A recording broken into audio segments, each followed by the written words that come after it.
Hi అండి. మరి ఇంకొకటి మనకి ఇది 4th క్లాస్ అండి. ఇది లాస్ట్ క్లాస్. ఒకటి ఏంటంటే సమాజము నేడు నాడనే ప్రోగ్రాం లోపల ఇప్పుడు టైటిల్ ఏంటంటే ఆహారము పద్ధతులండి. ఆనాడు ఎలా ఉండినవి ఈనాడు ఎలా ఉంటున్నాయి. కాబట్టి మనం అవి చూసినట్టయితే ఆనాడు ఏమో మన అమ్మగారు పొలాల్లో పండినటువంటి ఆర్గానిక్ కూరగాయలు ఆకుకూరలతోటి వండి పెట్టేది.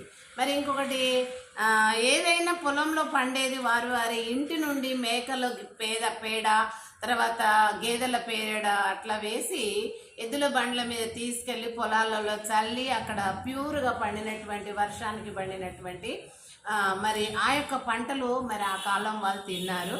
మరి ఎంత నీళ్ళైనా బావిలోని నీళ్లు తాగారండి. కాబట్టి చాలా ఆరోగ్యంగా వాళ్ళు ఉన్నారు. ఇప్పుడు చూసినట్టయితే అంతా కూడా ఏంటిది, నీళ్లు కూడా పొల్యూషన్ అంటే ఏంటి, కెమికల్. వాళ్ళు వాటర్ ప్లాంట్ పెడుతున్నారు, అది కెమికల్ వేసి ప్యూరిఫై చేస్తున్నారు, అవి తాగుతున్నాం, అది రోగాలు ఎముకలన్నీ మెత్తబడిపోయి. అదేవిధంగా మళ్ళీ మనం ఏ పంట అయినా కానీ అప్పుడు వరిచేను 6 నెలలకు వస్తే ఇప్పుడు 3 నెలలకే చేతికి వస్తుంది. అప్పుడేమో ఇంత పెద్ద చేనుకు చిన్న గెల ఉండేది, ఇప్పుడు చిన్న చేనుకే పెద్ద గెల ఉంటుంది. అంటే ప్రొడక్షన్ ఎక్కువైతుంది. అంటే ఇదంతా ఎక్కడ రసాయనిక పదార్థాలతోటి. అలాగే పిల్లలు కూడా మెచ్యూరిటీ 12 సంవత్సరాలు అయినాక మాకు స్కూళ్ళలో హై స్కూల్లో పిల్లలు ఒక 7th 8th వచ్చినాక మెచ్యూరిటీ అయ్యేది పిల్లలు. అయితే పుష్పవతి అంటారు, రజస్వల అంటారు, అయ్యేది.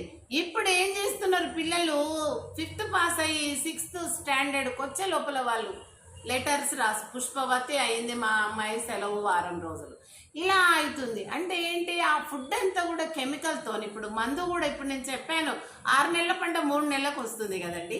అలాగే పిల్లలు కూడా మెచ్యూరిటీ అనేది ఆ రసాయనిక పదార్థాలు భుజించటం వలన వాళ్ళకి మెచ్యూరిటీ తొందరగా వస్తుంది. మగపిల్లలైనా వాళ్ళు తొందరగా వస్తుంది యవ్వనం అనేది. దానివల్ల కూడా చాలామంది పిల్లలు తొందరగా చెడిపోయే అవకాశం ఉంటుంది. కనుక ఈ ఫుడ్లో ఇలాంటివి జరుగుతుంది. కారణం ఏంటి, అధిక జనాభా ఎక్కువగా పెరిగిపోవటం వలన మరింత జనాభాకు అందియాలంటే మరి ఆ కెమికల్ ఫుడ్డే సరిపోతుంది. పువ్వులైనా కాయలైనా పండ్లైనా ఆహారం ఏదైనా కూరగాయలు ఆకుకూరలు ఎవ్రీథింగ్ అవి కెమికల్తోని పండిస్తున్నందుకే మనకు సమృద్ధిగా ఆహారం మనం మార్కెట్లో దొరుకుతుంది. లేకపోతే మరి ఆనాడులాగా పండిస్తే అప్పుడు కొద్ది జనాభా కాబట్టి సరిపోయేది. ఇంత జనాభా లేదు కదా, మరి ఇంత జనాభాకి ఇప్పుడు కెమికల్ ఫుడ్డే కదండి.